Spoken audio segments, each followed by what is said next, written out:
Good morning बच्चों। आज हम आनुवांशिकता एवं विभिन्नता के अंतर्गत बाह्य नाभिकी जीन्स और इनकी वंशागतिकी किस प्रकार होती है इसके बारे में अध्ययन करेंगे। इससे पहले आपने आनुवांशिकता और विभिन्नता के अंतर्गत जो मेंडलवाद पर विचलन इसका अध्ययन किया था। अब आगे हम अगला टॉपिक लेते हैं, बाह्य नाभिकी जीन्स। बाह्य नाभिकी जीन्स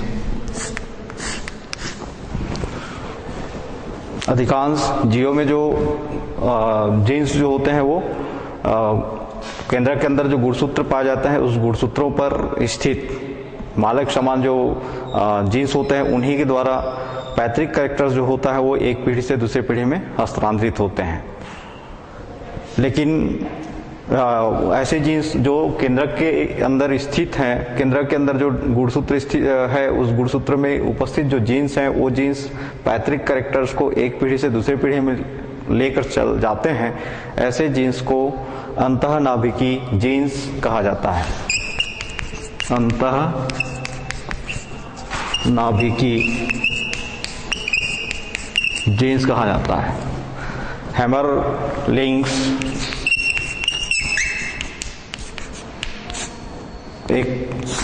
एक वैज्ञानिक हैं जिनके द्वारा अपने प्रयोगों द्वारा इस बात को सिद्ध कर दिया गया कि जो जीवों में जो पैतृक कैरेक्टर्स जो है एक पीढ़ी से दूसरी पीढ़ी में जो हस्तांतरित होता है वो उन्हीं अंतःनाभिकी जीन्स के द्वारा होता है। अर्थात केंद्रक में उपस्थित जो गुणसूत्र है उस गुणसूत्र में उपस्थित जो जीन्स है वही जीन्स पैतृक लक्षणों को अर्थात माता पिता के लक्षणों को एक पीढ़ी से दूसरी पीढ़ी में हस्तांतरित करते हैं।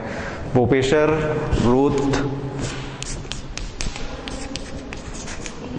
रूथ सेंगर और उसके अन्य साथियों द्वारा जब अन्वेषण किया गया, प्रयोग किया गया और प्रयोग में ये पाया गया कि कुछ ऐसे कारक भी होते हैं जो कुछ जीन्स ऐसे भी होते हैं जो कोशिका के बाहर केंद्र के बाहर कोशिका द्रव्य में मौजूद होते हैं, जैसे माइटोकॉन्ड्रिया है, क्लोरोप्लास्ट है, उसमें उपस्थित जो डीएनए है उस डीएनए के अंदर जो जीन्स होते हैं वो जीन्स भी पैतृक कैरेक्टर्स को एक पीढ़ी से दूसरे पीढ़ी में हस्तांतरित करते हैं। तो ऐसे जीन्स जो कोशिका द्रव्य में मौजूद जो कोशिकांग जैसे क्लोरोप्लास्ट में या फिर माइटोकॉन्ड्रिया में उपस्थित हैं उनके द्वारा पैतृक कैरेक्टर्स को एक पीढ़ी से दूसरी पीढ़ी में ले जाना, ऐसे जीन्स को जो है प्लाज्मोड नाम दिया गया।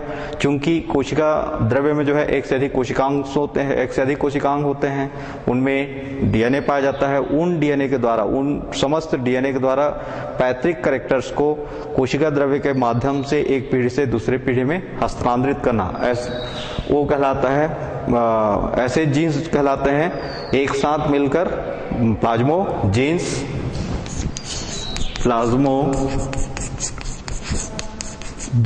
और इनकी वंशागतिकी, इनका मतलब कोशिका द्रव्य के माध्यम से ये जो गुणसूत्र हैं, जीन्स हैं, ये जीन्स एक पीढ़ी से दूसरी पीढ़ी में पैतृक कैरेक्टर्स को हस्तांतरित करना है, उस क्रिया को कहते हैं हम बाह्य नाभिकी जीन्स और उनकी वंशागतिकी कहलाता है बाह्य नाभिकी वंशागतिकी। अर्थात ये जो प्लाज्मो जीन्स होते हैं, ये प्लाज्मो जीन्स कोशिका के कोशिका द्रव्य में मौजूद होते हैं, कोशिका द्रव्य में मौजूद होते हैं और ये कोशिका द्रव्य में मौजूद होने के कारण जो है ये पैतृक कैरेक्टर्स को कोशिका द्रव्य से ही दूसरे जीवों में हस्तांतरित करने का कार्य करते हैं। इसलिए इनको कोशिका द्रव्य जीन्स की वंशागतिकी या फिर बाह्य नाभिकी वंशागतिकी के नाम से जाना जाता है।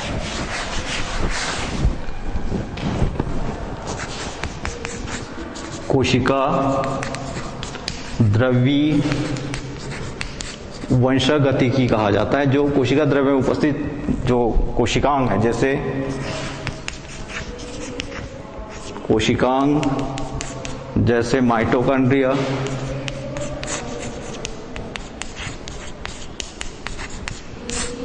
और क्लोरोप्लास्ट, इनमें इन दोनों में ही पाया जाता है डीएनए, और उस डीएनए के अंदर जो जीन्स होते हैं वही जीन्स इन पैतृक कैरेक्टर्स को एक पीढ़ी से दूसरे पीढ़ी में हस्तांतरित करते हैं।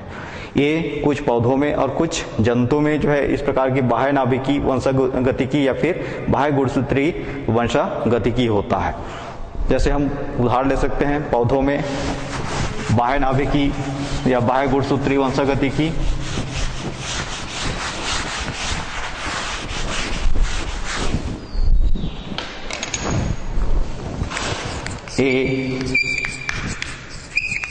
पौधों में बाह्य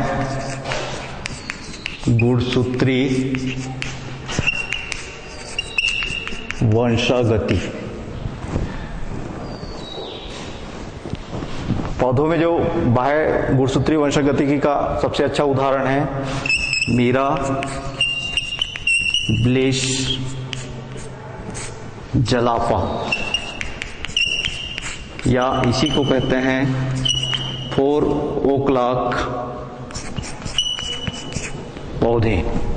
मतलब मिराबिलिस जलापा या 4 o'clock जो पौधे होते हैं, इन पौधों में उनके केंद्रक में गुणसूत्र तो मौजूद रहते ही हैं, साथ साथ उनके केंद्रक के बाहर जो क्लोरोप्लास्ट पाया जाता है, लवक पाया जाता है, इस लवक में भी डीएनए पाया जाता है, और ये डीएनए पैतृक कैरेक्टर्स को एक पीढ़ी से दूसरी पीढ़ी में हस्तांतरित करने का कार्य करता है। तो मिराबिलिस जलापा में ये जो बाह्य नाभिकीय या बाह्य गुणसूत्री वंशागतिकी का अध्ययन जो है कार्ल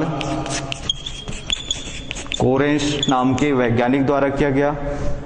कार्ल कोरेंश नाम के वैज्ञानिक के द्वारा इस बात को स्पष्ट कर दिया गया कि जो जायगोट को जो प्राप्त होने वाले अधिकांश कोशिका द्रव्य, जायगोट को जो प्राप्त होने वाला जो अधिकांश कोशिका द्रव्य जो होता है वो एक से प्राप्त होता है, या फिर उनमें उपस्थित जो अंडाणु होते हैं उनके द्वारा प्राप्त होता है। और वही कोशिका द्रव्य द्वारा प्राप्त जो एक्स द्वारा या अंडाणु द्वारा प्राप्त जो कोशिका द्रव्य है, उन्हीं के द्वारा उन पे मतलब पैतृक कैरेक्टर्स जो है एक पीढ़ी से दूसरे पीढ़ी में हस्तांतरित होते हैं। तो इस बात को किसके द्वारा सिद्ध किया गया? कार्ल कोरेंश के द्वारा। कार्ल कोरेंश ने देखा कि ये जो मिराबिलिस जलापा के जो पौधे होते हैं, इनमें मुख्य रूप से इनके अंदर पाए जाने वाले जो वर्णक जो कोशिकाएं होती हैं, वर्णक तंत्र जो होता है, उस वर्णक तंत्र की उपस्थिति के आधार पर इनको 3 शाखाओं में जो है विभाजित किया। ये 3 शाखाएं कौन कौन से हैं?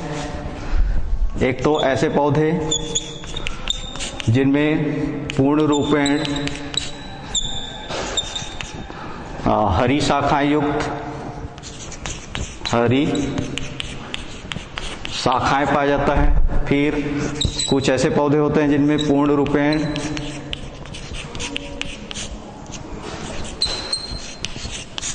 पीली शाखाएं पाया जाता है, और कुछ ऐसे पौधे होते हैं जो चितकबरे होते हैं।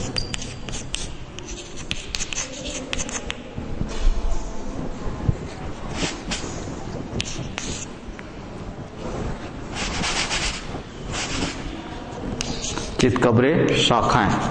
इस प्रकार से ये जो मिराबिलिस जलापा के जो पौधे होते हैं, इनमें वर्णक तंत्रों की उपस्थिति या वर्णक तंत्र उपस्थित जो बाह्य नाभिकीय गुणसूत्र के आधार पर इन पौधों को जो है 3 रूपों में या 3 भागों में बांट दिया गया। एक तो पूर्ण रूपेण हरी शाखाएं, फिर पूर्ण रूपेण पीली शाखाएं, और फिर पूर्ण रूपेण चितकबरे शाखाएं। जहां पर पूर्ण रूपेण जो हरी शाखाएं हैं, वहां एक वर्णक पाया जाता है, हरे वर्णक, जिसके कारण पौधे का जो रंग होता है, वो शाखा का जो रंग होता है या उस पत्ती का जो रंग होता है वो हरा हो जाता है। दूसरा पीली शाखाएं, जिसमें पीले वर्णक पाया जाता है या पीले वर्णक की उपस्थिति के कारण उसकी वो शाखा जो है पूर्ण रूप में पीली दिखाई देती हैं। और फिर ऐसे शाखा या ऐसे पत्तियां जिनका रंग जो है चितकबरा होता है। चितकबरा होता है अर्थात जिसमें हरे वर्णक और पीले वर्णक ये दोनों उपस्थित होते हैं। हरे वर्णक व पीले वर्णक, ये दोनों वर्णकों की उपस्थिति के कारण पौधे का उस शाखा का जो रंग होता है वो चितकबरा हो जाता है। तो इनमें किस प्रकार इनकी वंशगतिकी होती है इसका हम अध्ययन करें तो ये जो है क्या कहलाएगा, पौधों में बाह्य गुणसूत्री वंशगतिकी। आइए हम देखते हैं ये जो पौधों में मिराबिलिस जलापा के पौधों में जो होने वाली जो वंशगतिकी है, जैसे पूर्ण रूपेण हरी शाखा युक्त जो पौधे हैं या पूर्ण रूपेण पीली शाखा वाले पौधे हैं या फिर चितकबरे शाखा वाले पौधे हैं, इनका बारी बारी से जब हम आपस में परागण कराएं तो उस परागण कराने पर उससे उत्पन्न संतति में क्या लक्षण उत्पन्न होंगे वो लक्षण को हम देख लेते हैं। तो यहाँ पर पहला देख लेते हैं, ऐसे पौधे जिनमें जो मादाएं होती हैं वो पूर्ण रूप से हरी होती हैं, अर्थात फीमेल ब्रांच के लिए वो लिखते हैं सिंबल, और ये जो है कहां पर उपस्थित है, उनके लीव्स में। लीव्स मान लो ग्रीन है, हरा है।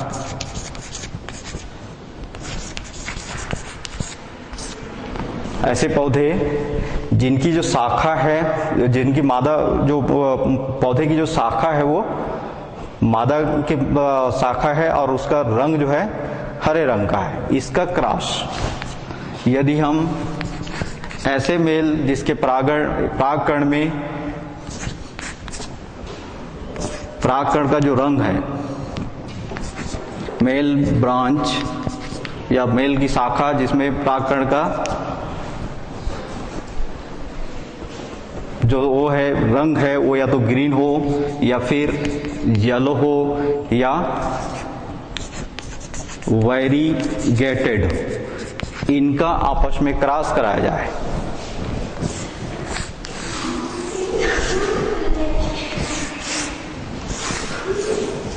तो इनका क्रॉस कराने पर फर्स्ट जनरेशन में, फर्स्ट पीढ़ी में एक ही प्रकार के पौधे हमेशा उत्पन्न होते हैं। वो एक प्रकार के पौधे कौन से उत्पन्न होंगे, ग्रीन लीव्स।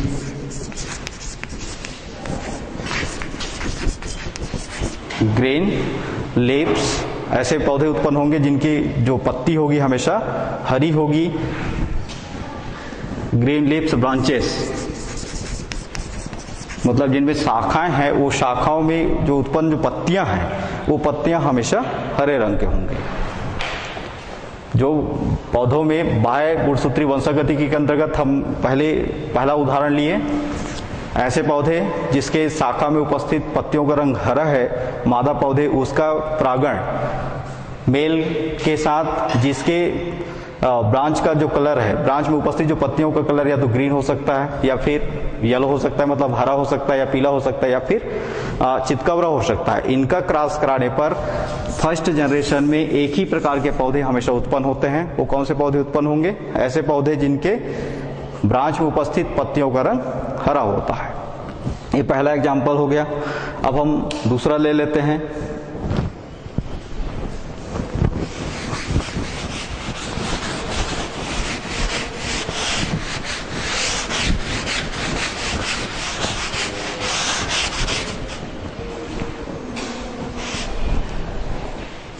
फीमेल ब्रांचेस जिसके लीव्स का कलर हो येलो,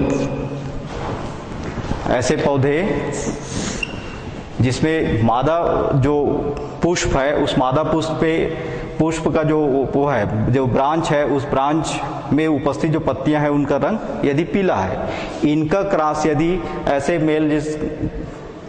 ऐसे मेल के साथ कराते हैं या ऐसे नर पुष्प के साथ कराते हैं जिसके ब्रांच में उपस्थित जो पत्तियां हैं उनका रंग या तो ग्रीन हो सकता है या येलो हो सकता है या फिर वेरीगेटेड या चितकबरा हो सकता है, तो उनसे जो उत्पन्न जो संतान होंगे उनमें कौन सा रंग उत्पन्न होगा ये देख लेते हैं। तो ऐसे स्थिति में फर्स्ट जनरेशन में F1 जनरेशन में एक ही प्रकार के पौधे भी इसमें भी उत्पन्न होंगे, येलो लीव्स ब्रांचेस। पहले कंडीशन में जब हम यहाँ पर ग्रीन लिप्स लिए थे, मादा पुष्प का जो वो है वो ऐसे ब्रांच वाला जो है, ऐसे शाखा वाला मादा पुष्प है जिसके पत्ती का रंग ग्रीन था। तो यहाँ पर पहले जनरेशन में एक ही प्रकार के पौधे उत्पन्न हुए थे, एक ही प्रकार के संतति उत्पन्न हुए थे जिनका कलर क्या था, ग्रीन था। अब यहाँ पर हम ग्रीन के स्थान पर ऐसे मादा पुष्प को ले रहे हैं जिसके ब्रांच में उपस्थित पत्तियों का रंग जो है पीला है, और इनका जो है परागण मेल के साथ कराते हैं, ऐसे मेल के साथ कराते हैं जिनके पत्तियों का जो रंग है, जिनके ब्रांच में उपस्थित पत्तियों का रंग या तो पीला हो, हरा हो सकता है, या पीला हो सकता है, या फिर चितकबरा हो सकता है। इनके साथ जब उनका संयुग्मन कराया जाता है, परागण कराया जाता है, परागण कराने पर एक ही प्रकार के पौधे उत्पन्न होते हैं, येलो लिप्स ब्रांचेस वाले। ये हो गया इसका दूसरा एग्जाम्पल। अब हम तीसरा एग्जाम्पल देख लेते हैं।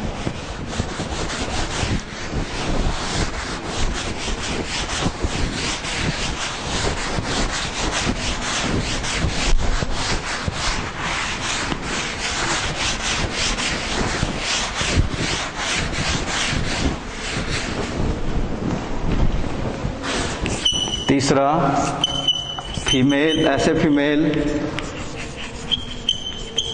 ब्रांच जिसके पत्ती का रंग वैरीगेटेड हो, इसका क्रॉस वैरीगेटेड लिप्स, इनका परागण ऐसे मेल ब्रांच जिनके पत्तियों का रंग या तो ग्रीन हो या फिर येलो हो या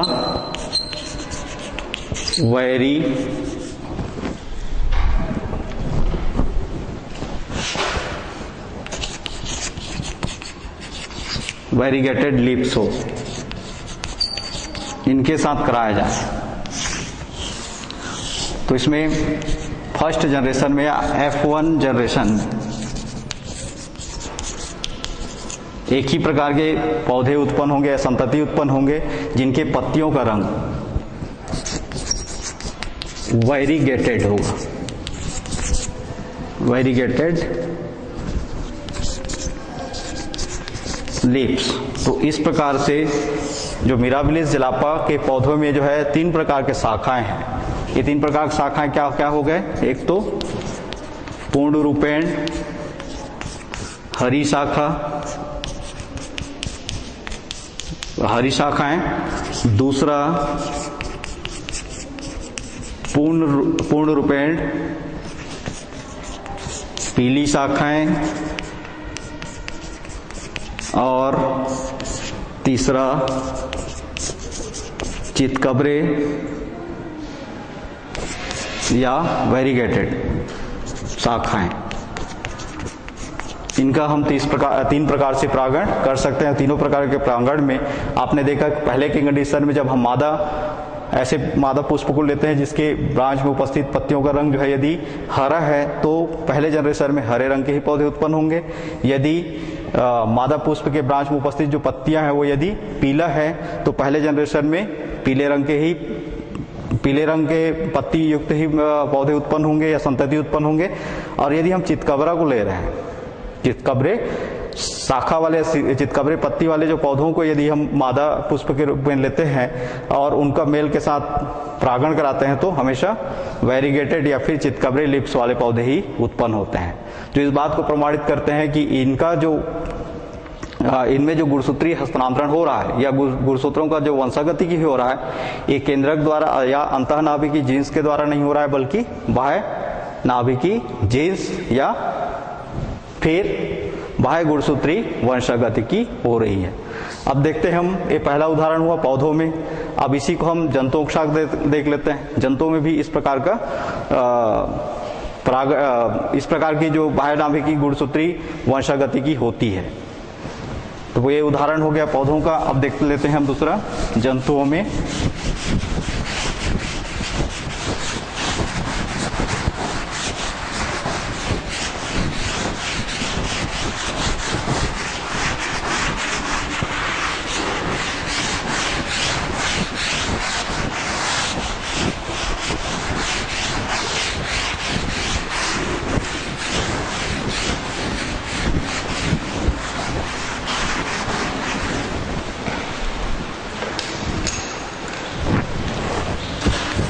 बी जंतुओं में बाह्य गुणसूत्री वंशागतिकी या वंशागति। ये जो पौधे हैं उनमें आपने एग्जांपल्स देख लिया। अब दूसरा हम देख लेते हैं जंतुओं में बाह्य गुणसूत्री वंशागति की किस प्रकार होती है। चलिए आप इस टॉपिक को नोट कर लीजिए। अब हम देखते हैं जंतुओं में बाह्य गुणसूत्री वंशागति की। तो जंतुओं में जो है बाह्य गुणसूत्री वंशागति के लिए उदाहरण लेते हैं हम पैरामीशियम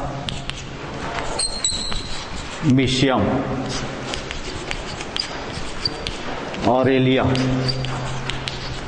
ये जो पैरामीशियम ऑरेलिया एक जंतु है जो माइक्रोस्कोपिक है, एक कोशिकी जीव है।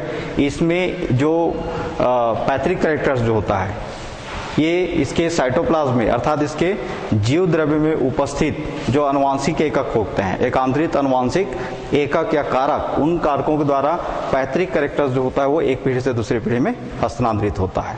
उसके नाभिक के द्वारा तो होता ही है ना। नाभिक के साथ साथ नाभिक उपस्थित गुणसूत्र के द्वारा हस्तांतरित होता ही है, साथ साथ जो उसके कोशिका द्रव्य में उपस्थित माइटोकॉन्ड्रिया में भी पाया जाता है डीएनए, है ना। तो उस डीएनए के द्वारा या साइटोप्लाज्म के द्वारा पैथ्रिक कैरेक्टर्स जो है या उसके जो साइटोप्लाज्मिक जो कैरेक्टर्स जो होता है वो एक पीढ़ी से दूसरी पीढ़ी में हस्तांतरित होता है। ठीक है। इसको सबसे पहले इसके अंतर्गत मतलब पैरामीशियम के अंतर्गत या पैरामीशियम में जो बाह्य नाभिकी वंशागतिकी या गुणसूत्री वंशागतिकी का अध्ययन टीएम सोनबार्न नाम के वैज्ञानिक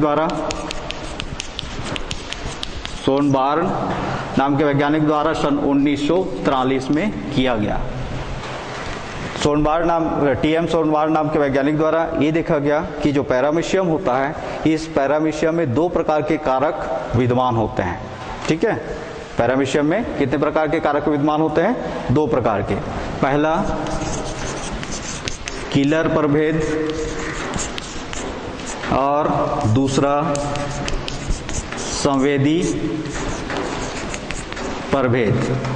किलर प्रभेद में जो प्रभावी जीन्स होता है, किलर प्रभेद में जो प्रभावी जीन्स होता है जिसको हम डिनोट करते हैं किससे? कैपिटल के से। या कारक चूंकि हमेशा जोड़े में रहता है इसलिए इसको हम लिखेंगे क्या? के। ठीक है। और इसी प्रकार जो संवेदी प्रभेद होता है इसको डिनोट करते हैं किससे? स्मॉल के से। ठीक है। या कारक होगा तो इसको क्या लिखेंगे? स्मॉल के और स्मॉल के। इस प्रकार से दो प्रकार के कारक हो गए किसमें? पैरामीशियम में। जब एक किलर प्रभेद को संवर्धन माध्यम में रखा जाता है, किलर प्रभेद वाले जो जितने भी पैरामीशियम होते हैं उनको संवर्धन माध्यम में कुछ समय के लिए रखा जाता है और संवर्धन माध्यम से उस किलर प्रभेद को हम वहां से क्या करें? निकाल दें, है ना।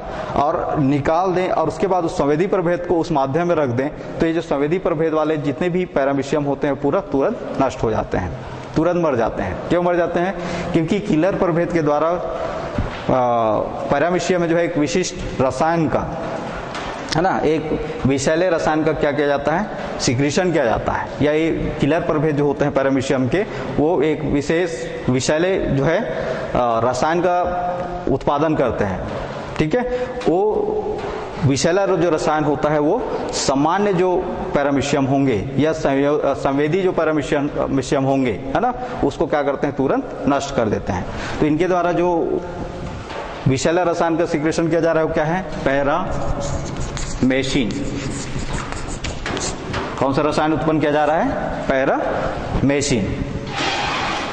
ये पैरामेसिन नाम का जो रसायन है यही रसायन संवेदी प्रभेद वाले जो पैरामीशियम होते हैं उसके मृत्यु का क्या बनते हैं? कारण बनते हैं। ठीक है। तो ये चूंकि ये जो पैरामीसिन है, ये पैरामीसिन को किलर प्रभेद कहाँ सिक्रेट कर रहा है, कहाँ स्रावित कर रहा है? पैरामीशियम के कोशिका द्रव्य में। अब कोशिका द्रव्य क्या है? जैसे एक पैरामीशियम ले लिए, है ना। पैरामीशियम का आकार क्या होता है? पाद शेप्ड होता है। यहाँ पर एक केंद्रक होता है और इसके अंदर जो द्रव्य भरा है वो द्रव्य को कहते हैं हम क्या? साइटोप्लाज्म। अब इसमें ये मान लो किलर प्रभेद है, तो किलर प्रभेद है तो इसको डिनोट करने के लिए हम क्या लिखेंगे, इसके कारक को कैपिटल के। अब एक कैपिटल के अर्थात एक किलर प्रभेद है, इस कारण यहाँ पर इसके साइटोप्लाज्म में कौन सा रसायन का सिक्रेशन कर रहा है, वो पैरामेसिन का, पैरामेसिन रसायन का। यही विषैला पदार्थ जो होता है वो सामान्य प्रभेद को क्या कर देता है, नष्ट कर देता है। अब आगे इसकी वंशागतिकी किस प्रकार होती है ना, इसको हम देख लेते हैं। यदि ये जो किलर प्रभेद वाले जितने भी पैरामीशियम्स हैं, है ना, उनको संवेदी प्रभेद वाले पैरामीशियम के साथ कुछ समय के लिए रख दिया जाए तो उसमें तीव्रता से क्या होता है, कॉन्जुगेशन होता है, मतलब उनमें युग्मन होता है। और जैसे जैसे युग्मन होगा वैसे वैसे वो जो संवेदी प्रभेद हैं वो किस में बदलते जाएंगे, किलर प्रभेद में बदलते जाएंगे, ठीक है, और कुछ जो है तुरंत नष्ट हो जाएंगे। तो इनमें जो कॉन्जुगेशन होता है वो दो प्रकार से हो सकता है, एक तो शार्ट समय के लिए, मतलब लघु समय, मतलब कम समय के लिए, और दूसरा अधिक समय के लिए। तो जब कम समय के लिए इसमें संवर्धन माध्यम इनको रखकर कॉन्जुगेशन कराया जाता है, किसको किसको, किलर प्रभेद और संवेदी प्रभेद को, तो उससे उत्पन्न जो संतति होंगे उसकी वंशागतिकी इस प्रकार होगी। और दूसरा अधिक समय के लिए जब दोनों को कॉन्जुगेशन में रखा जाता है, मतलब कॉन्जुगेशन कराया जाता है और उसके साइटोप्लाज्म का एक्सचेंज अधिक समय तक हो, लॉन्ग पीरियड तक हो, है ना, तो उसमें उत्पन्न जो संतति होंगी उनमें क्या क्या लक्षण उत्पन्न होंगे, इसका हम आगे वो देख लेते हैं, अध्ययन कर लेते हैं।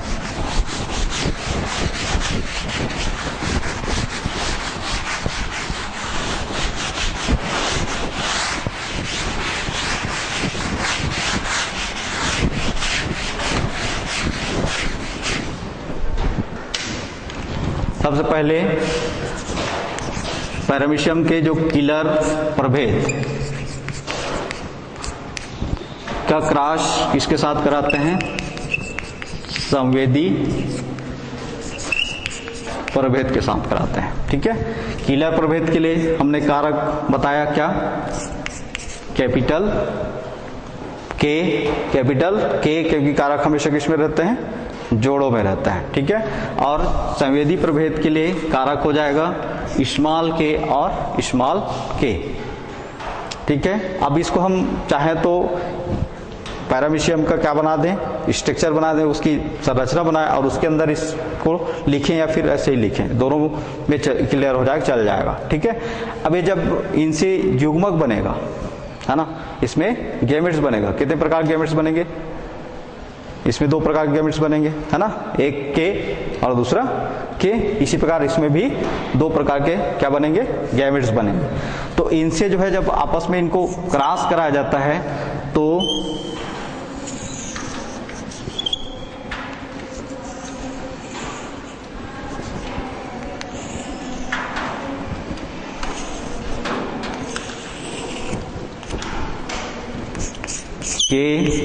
के स्मॉल के और स्मॉल के, इसके अंदर क्या भरा हुआ है, साइटोप्लाज्म।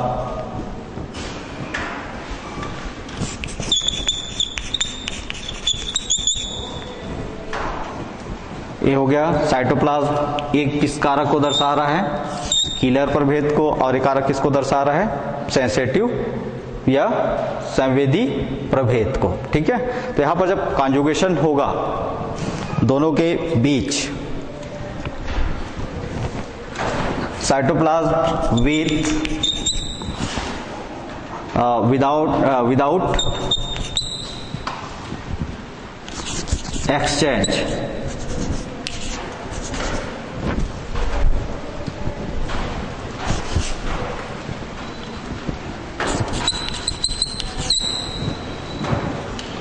Without exchange. अब यहाँ पर एक चीज और देख लीजिए, जो किलर प्रभेद में ये जो किलर प्रभेद जो होते हैं उनके द्वारा एक कर्ण, उनके साइटोप्लाज्म में एक कर्ण बनाया जाता है जिसको हम कहते हैं कप्पा कर्ण, है ना। वो कप्पा कर्ण यहाँ पर क्या है, मौजूद है। तो उस कप्पा कर्ण का मान लो एक्सचेंज नहीं करता, विदाउट कप्पा कर्ण एक्सचेंज, कप्पा एक्सचेंज, तो उस कंडीशन में ये जो है जो पैरामीशियम उत्पन्न होगा उसमें दोनों के गुण उत्पन्न हो गए, आ गए, है ना। अब इनमें आगे क्या करा दिया जाए, कॉन्जुगेशन करा दिया जाए, कॉन्जुगेशन, युग्मन करा दिया जाए। तो इनसे कितने प्रकार के पैरामीशियम उत्पन्न होंगे? 2 प्रकार के। ठीक है, वो क्या क्या होंगे?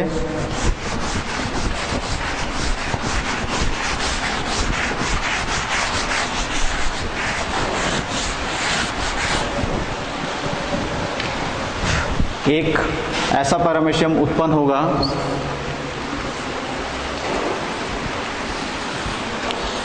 जिसमें एक कारक क्या होगा?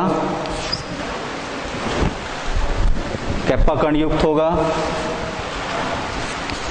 और एक कारक होगा कैप्पा कण विहीन। तो ये कौन सा प्रभेद कहलाएगा? कीलर। ठीक है, कौन सा प्रभेद कहलाएगा? कीलर। और इसी में दूसरा, ये जो है, ये पहला ये हो गया है ना, और दूसरा देख लेते हैं।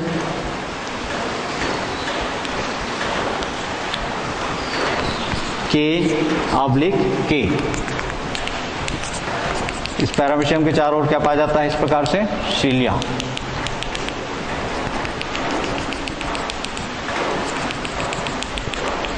तो ये प्रभेद कहलाएगा संवेदी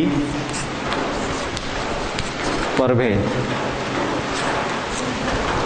इस प्रकार से 2 प्रकार के क्या बने? पैरामीशियम बने।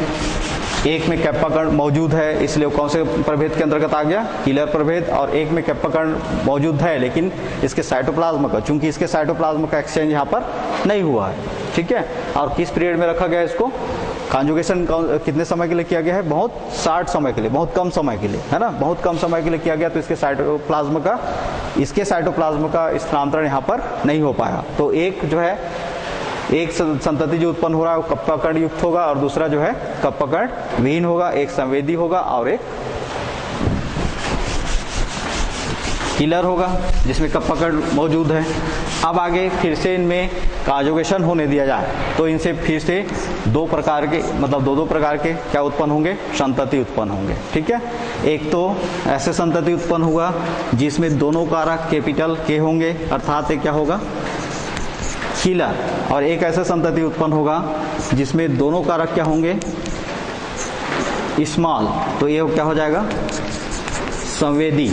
तो इनकी संख्या कितना है? समान है, इसलिए 50% ए बनेंगे और 50% ए बनेंगे। मतलब 50% ऐसे प्रभेद बनेंगे जिसमें क्या पाया जाएगा? कैप्पा कण, और 50% ऐसे प्रभेद बनेंगे जिसमें कैप्पा कण अनुपस्थित होगा, अर्थात उसकी प्रवृत्ति क्या होगी? संवेदी, है ना। जिसमें कप्पा कण है वो कीलर होगा और जिसमें कप्पा कण नहीं है वो क्या कहलाएगा? संवेदी कहलाएगा। इसी प्रकार इनसे भी ये जो संवेदी प्रभेद है, इनसे आगे जब कॉन्जुगेशन होगा तो उस कॉन्जुगेशन के परिणाम स्वरूप इसमें 2 प्रकार के वो बनेंगे। एक तो कैपिटल के और दूसरा स्मॉल के और स्मॉल के। चूंकि इसके साइटोप्लाज्म में किसका हस्तांतरण नहीं हुआ है? कैप्पा कण का हस्तांतरण नहीं हुआ है। ठीक है, कैप्पा कण का हस्तांतरण या इस तरह वंशगति की नहीं हुआ है, इस कारण ये जो दोनों प्रभेद होंगे वो क्या होंगे? संवेदी होंगे। मतलब संवेदी प्रभेद कितने % हो गए? 100%, 100%। तो इस तरीके से पहले कंडीशन में जब हम 2 पैरामीशियम की 2 प्रजाति, एक क्या है? कीलर प्रभेद और एक संवेदी प्रभेद है, उनकी वंशगतिकी का अध्ययन करते हैं तो पहले जनरेशन में, पहले पीढ़ी में क्या मिल रहे हैं? 2 प्रकार के वो बने, है ना, 2 प्रकार के पैरामीशियम बने, एक कीलर और दूसरा संवेदी। जब उनके आगे फिर से कॉन्जुगेशन कराया गया तो कॉन्जुगेशन कराने पर एक कप्पा कण युक्त प्रभेद बना जिसको कीलर प्रभेद कहा गया, और एक संवेदी प्रभेद बना जो जिसमें कैप्पा कण एब्सेंट हुआ पाया गया, है ना। तो इनके बीच अनुपात क्या हुआ? 1:1। मतलब ये 50% कीलर प्रभेद और 50% संवेदी प्रभेद। इसी प्रकार संवेदी प्रभेद से उत्पन्न जो पैरामीशियम है वो 100% क्या उत्पन्न होंगे? संवेदी प्रभेद को ही उत्पन्न करेंगे। ये तो शॉर्ट ड्यूरेशन का हो गया। अब हम लॉन्ग ड्यूरेशन के लिए देख लेते हैं। अधिक समय के लिए कॉन्जुगेशन कराते हैं तो साइटोप्लाज्म का क्या होगा? एक्सचेंज होगा, तब क्या उत्पन्न होंगे?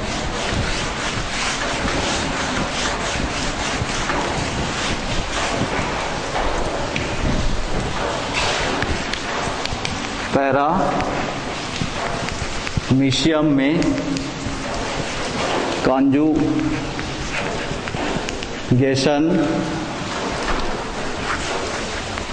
लॉन्ग ड्यूरेशन,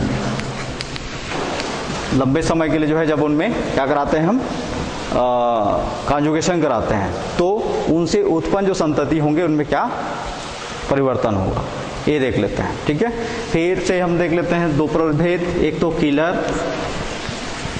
प्रभेद, इनका कॉन्जुगेशन किसके साथ कराते हैं, संवेदी प्रभेद के साथ। तो किलर प्रभेद के लिए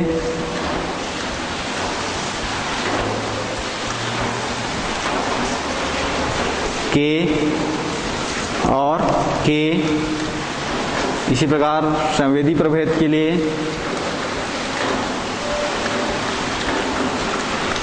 स्मॉल के और स्मॉल के।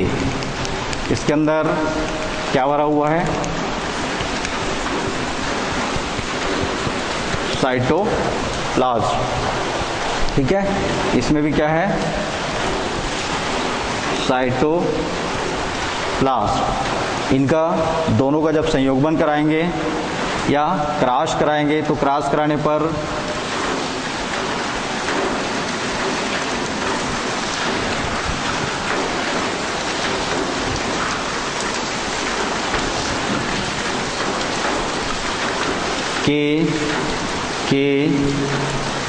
के और के, एक प्रकार का प्रभेद उत्पन्न हुआ। चलिए आप इसको नोट कर लीजिए।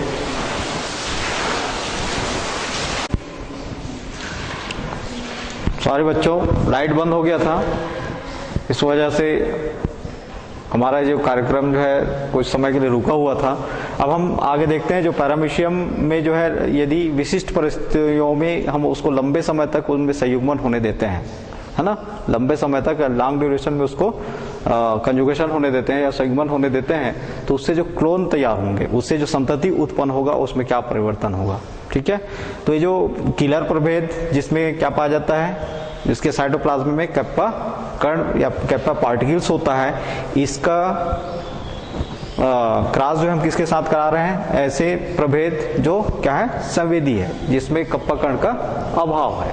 ठीक है, तो इन दोनों का जब आपस में संयुग्मन कराया जाता है, तो पहले क्या होंगे, एक वो बनेगा क्लोन बनेगा जिसमें कैप्पा कण भी मौजूद है उसके साइटोप्लाज्म में, या सेंसिटिव भी है, मतलब संवेदी स्ट्रैंड भी है और किलर स्ट्रैंड भी है, मतलब किलर प्रभेद भी मौजूद है और संवेदी प्रभेद भी मौजूद है। ठीक है, ये आगे जब इनमें जब आगे कंजुगेशन होगा लंबे समय के लिए, तो उसके साइटोप्लाज्म का क्या होगा, एक्सचेंज होगा, है ना। पहले, इससे पहले हमने जो पढ़ा था उसमें साइटोप्लाज्म का एक्सचेंज नहीं हुआ था, जिसके कारण कितने प्रकार के संतति बने थे, 3 प्रकार के, किलर और संवेदी, सॉरी 2 प्रकार के, है ना, किलर और संवेदी। अब इसमें देख लेते हैं इससे जो क्लोन तैयार होंगे उसमें क्या होगा। तो आगे देख लेते हैं, ये जो किलर प्रभेद है, इसमें फिर से आगे हम इनको संयुग्मन होने दें, है ना। तो संयुग्मन होने देने पर इसमें जो संतति बनेगा वो किस प्रकार बनेगा।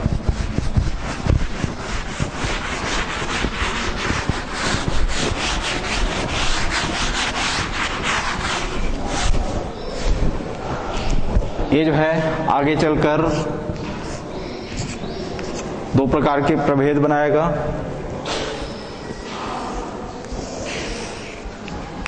के और स्मॉल के, इसी प्रकार कैपिटल के और स्मॉल के। अब चूंकि दोनों में क्या आ गए, कप्पा कण जो है इसमें भी आ गया और इसमें भी कप्पा कण आ गया। ठीक है, तो जब दोनों में कप्पा कण आ गए तो उस कंडीशन में दोनों की प्रवृत्ति क्या होगी, दोनों क्या होंगे, कीलर होंगे। ये भी कीलर हो जाएगा और ये भी कीलर। ठीक है, अब आगे फिर से इनमें ऑटोगेमी होने देते हैं, मतलब इनके ऑटोगेमी का जो क्लोन तैयार होगा उसको देखते हैं।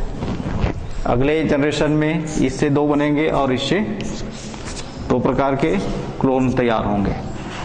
एक जो क्लोन बनेगा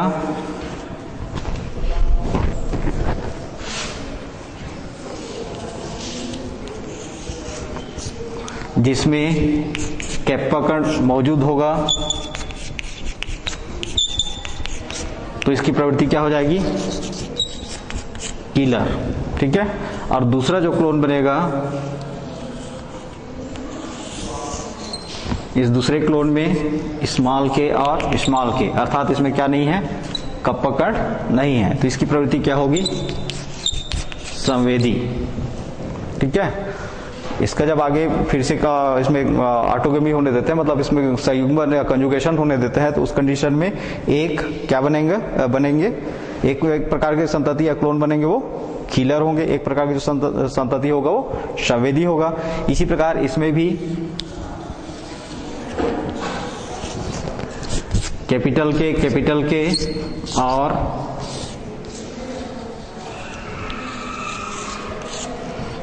स्मॉल के और स्मॉल के, तो एक होगा इसमें कीलर और एक होगा संवेदी। तो इस प्रकार इनके बीच जो क्लोन जो तैयार हो रहा है उनके बीच अनुपात क्या हो जाएगा, 25% ए 25% ए, या फिर इसको हम 50 मानते थे, 50 है ना, 50% संतति क्या होंगे, कपकड़ युक्त होंगे, अर्थात कीलर प्रभेद होंगे, और 50% जो संतति हो या फिर क्लोन होगा वो संवेदी होगा। इसी प्रकार इससे उत्पन्न जो संतति की वंशागतिकी को देखें तो 50% क्या होंगे, कीलर, और 50% संवेदी। तो इस तरीके से साइटोप्लाज्म में उपस्थित जो गुणसूत्र है ना, ये साइटोप्लाज्म या कोशिका द्रव्य में उपस्थित जो गुणसूत्र है या उसमें कोई ऐसे चीज मौजूद है जैसे कपकड़, पैरामीशियम में जो कपकड़ है, उसके कारण उसकी जब वंशागतिकी हो रही है तो उसकी संततियों में उसके लक्षण, पैतृक लक्षण जो है क्या हो रहे हैं, उत्पन्न हो रहे हैं, ठीक है। इसलिए इसको हम कहते हैं बाह्य गुणसूत्री वंशागतिकी। अब देखते हैं अगला, उत्परिवर्तन।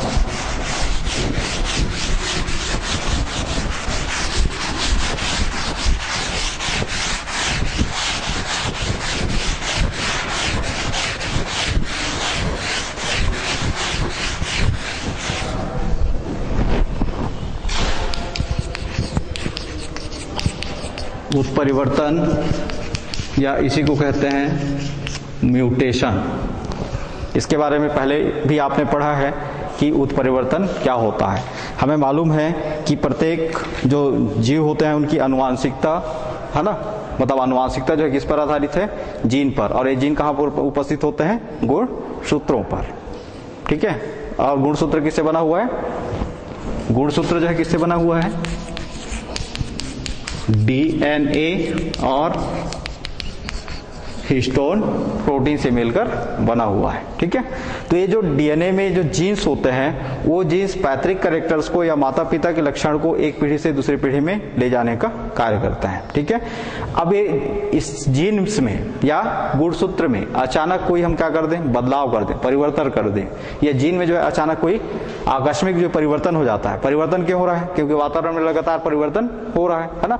तो उस वातावरण में परिवर्तन के परिणाम स्वरूप जीवों के जो जेनेटिक स्ट्रक्चर है, मतलब उसकी जीनिक जो संरचना है या उसके जीनोटाइप्स है ना, वो जीनोटाइप्स में क्या होता है, परिवर्तन हो जाता है। और उस परिवर्तन के कारण जो जीव उत्पन्न होते हैं उसमें बिल्कुल नए लक्षण उत्पन्न होना शुरू हो जाते हैं। तो उसी घटना को हम क्या कहते हैं, उत्परिवर्तन या म्यूटेशन। इसके बारे में सबसे पहले ह्यूगो डी ब्रिज नाम के वैज्ञानिक द्वारा उत्परिवर्तन के बारे में सबसे पहले खोजा, वो किया गया था, अध्ययन किया गया था, है ना। ह्यूगो डी ब्रिज ने इसके बारे में सबसे पहले बताया था, और उनके अनुसार परिभाषा दिया गया कि ये जो किसी जीव के आनुवांशिक लक्षणों में, किसी भी जीव के आनुवांशिक लक्षणों में या उनकी जीनिक संरचना में अचानक कोई आकस्मिक जो परिवर्तन होता है ना, उसी परिवर्तन को ही हम क्या कहते हैं, उत्परिवर्तन कहते हैं, ठीक है। अब उत्परिवर्तन की अवस्था ये देख लेते हैं, उत्परिवर्तन कब होता है। तो उत्परिवर्तन की जो वो है वो कभी भी हो सकता है, किसी भी अवस्था में हो सकता है ना। किस अवस्था में, कौन कौन सी अवस्था में हो सकता है, जैसे लैंगिक जनन के समय होता है ना। लैंगिक जनन में, लैंगिक जनन जब भी होता है तो वहां पर क्या होता है, लैंगिक जनन की क्रिया में क्रॉसिंग ओवर, जीन विनिमय, तो उस समय उत्परिवर्तन हो जाता है। या फिर वातावरणिक परिवर्तन हो रहा है तो उस समय उत्परिवर्तन हो सकता है ना। अर्थात कहने का मतलब यह है कि उत्परिवर्तन कभी भी हो सकता है, ठीक है। फिर उत्परिवर्तन का प्रकार,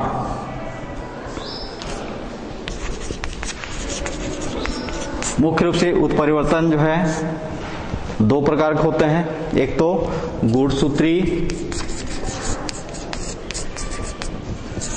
उत्परिवर्तन और दूसरा दैहिक उत्परिवर्तन।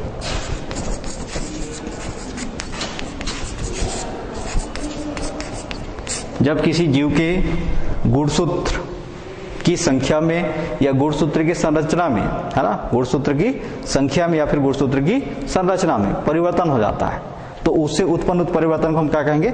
गुणसूत्रीय उत्परिवर्तन। जैसे हमें मालूम है कि प्रत्येक जीव में गुणसूत्र की जो संख्या होता है वो निश्चित होता है ना। मनुष्य में गुणसूत्र की संख्या कितना होता है? 46 या फिर 23 जोड़े, है ना।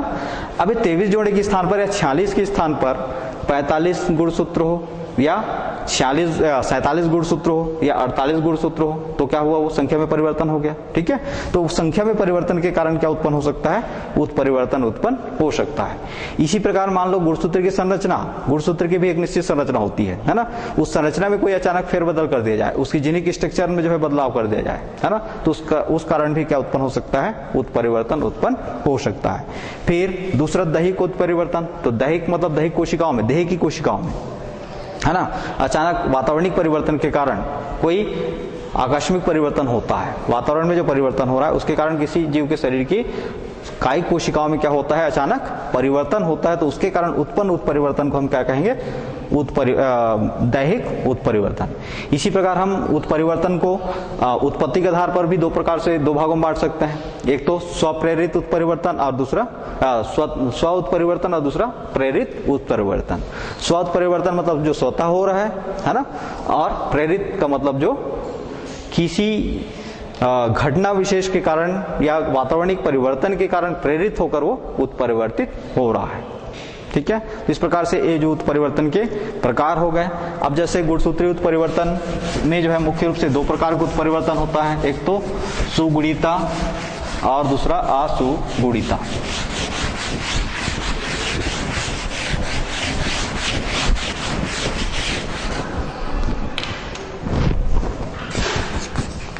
गुणसूत्रीय